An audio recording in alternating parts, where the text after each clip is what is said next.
call from. To accept, press 1. To send a voice. Hello, this is Corey. Officer Lyons, Lewiston Police Department.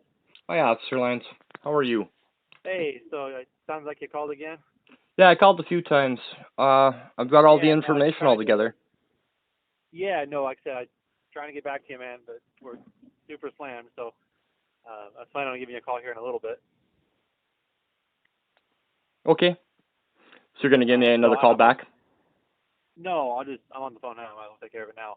It sounds like you have all your documents together in regards to... Yeah, it's actually, I have it.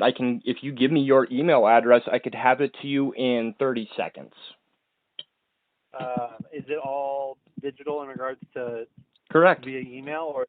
No, there's more. There's email, there's text, there's MP3, there's HTML, there's multiple formats, but it's all compiled. I also have my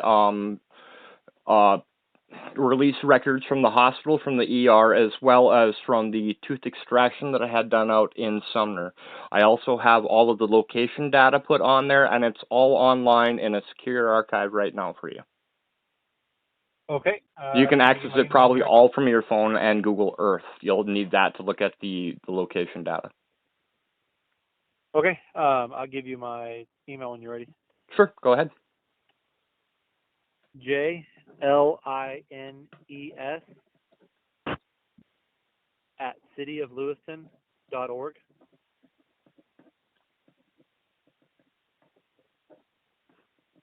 And that is JLINES. One moment. Let's see.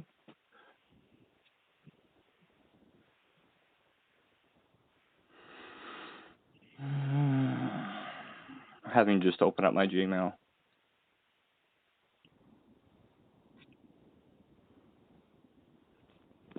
I'm going to set you down and put you on speakerphone. You're good. Thank you for your patience. Yep. So I'll kind of explain to you what's going to happen next. Sure. I'll get all the information that you're giving me.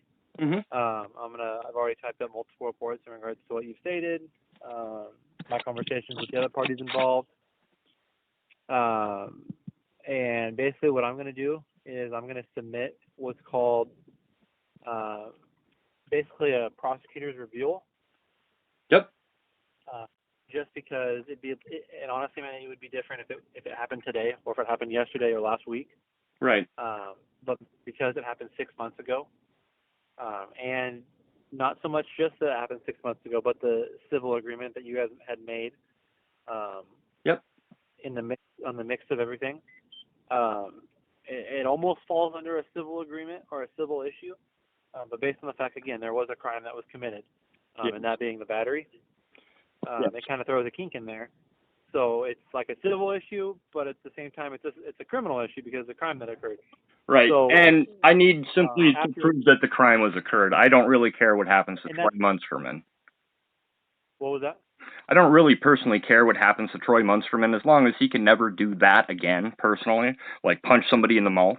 But beyond that, I need to prove that there was a crime, or at least in a sense committed, to be able to get my teeth repaired.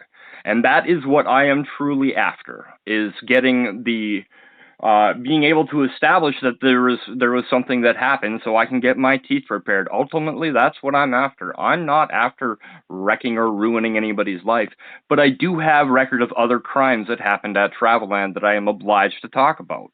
There's also what I think was an embezzling crime with Megan McCreary, and I believe that there was also crime committed as far as there was tax evasion going on with their canopies, and I feel obliged to talk about that as well. But I have a trove of information. Give me a second, Mr. Spicer. I'm just explaining to you of the process of your specific but I understand. Occurrence. And I just want to make sure you're aware of kind of the process and what's going on. Of course. So after I get the email, I'll attach everything that you send to me. I'll attach that to the case. Yes, I've already sent it to that email address. You should be able to look at it now. I've addressed it with the case email, with a case in the subject line. And that's the link to Sounds my good. Google Drive, and that's to my work account, and that should be all the information that you should need. It has voice conversations, again, with Kevin Munsterman, with Megan McCreary, with Eric Capel, all of their numbers. If you need any more metadata, I'm your guy. That's what I do for a living. I pull out information out of phones and things like this, so I know what I'm doing as far as the forensic part of it. Gotcha. So, like I said, at this point, I'm going to tie everything together. Please do. Type up one final supplemental report, and then submit that to the prosecutor's office. And then at that point, that's in their hands. At that point, there's nothing left that I decide in regards to Oh, I charging. understand. It's all going to be left up. It's all going to be left up to them. They'll review the case. They will review the evidence that you've submitted, and again, they will ultimately make that decision. So, Right. again, at this point, I've got what I need. I understand. I also talked with Officer Clone this week about it, so.